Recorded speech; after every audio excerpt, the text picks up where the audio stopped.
बिस्मिल्लाहिर्रहमानिर्रहीम। अस्सलाम वालेकुम नाज़रीन, मैं हूं रियाज बलोच और आप देख रहे हैं मेरा ऑफिशियल यूट्यूब चैनल।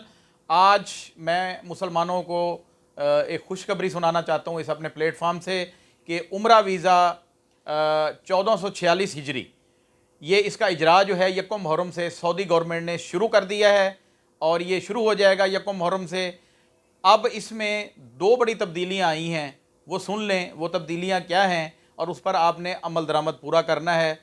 और अब रज रज के आपको कोई ज़रूरत नहीं है कि आप विज़िट वीज़ा लें, साल वाला कोई भी ज़रूरत नहीं है।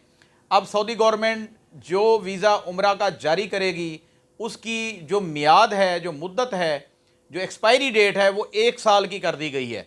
मतलब ये 1446 हिजरी यकम मुहर्रम से जो वीज़ा लगेगा वो अगले यकम मुहर्रम तक जो है वो काबिल कबूल होगा और किसी भी वक्त जिसका उम्रा का वीज़ा लगा होगा वो किसी भी एयरपोर्ट पर सऊदी अरब के जाकर उतर सकता है और वो अपनी उम्रा अदायगी कर सकता है। उसके अलावा पहले होता था कि 1 महीने का उम्रा लगता था 30 दिन का, अब ये उम्रे की मियाद बढ़ाकर 3 माह कर दी गई है।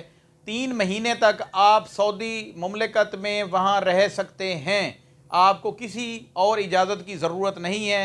आप अपनी जो है आने जाने की टिकट ख़रीदें और 3 महीने में जब भी आपने वापस आना हो तो आप वहाँ पर रहें। लेकिन एक काम कीजिएगा जिससे पिछले दिनों भी बड़ी बदनामी हुई है, वो मैं आपसे सबसे गुजारिश करूँगा जो ये काम करते हैं उनके लिए, जो पाकिस्तान की बदनामी का बायस बन रहे हैं, जो वहाँ जाकर भीख मांगते हैं, ख़वातीन ख़ुसूसन उसमें बड़ी तादाद मर्दों और ख़वातीन की पकड़ी गई है इस दफ़ा जो ऑपरेशन हुआ है सऊदी अरब में।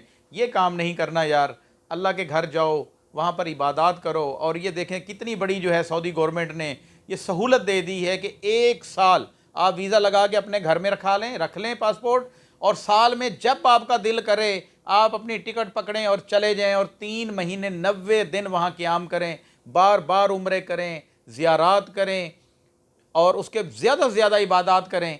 तो बहुत मेहरबानी आपकी, ये मालूमात आप तक शेयर करनी थी। अल्लाह हाफिज़।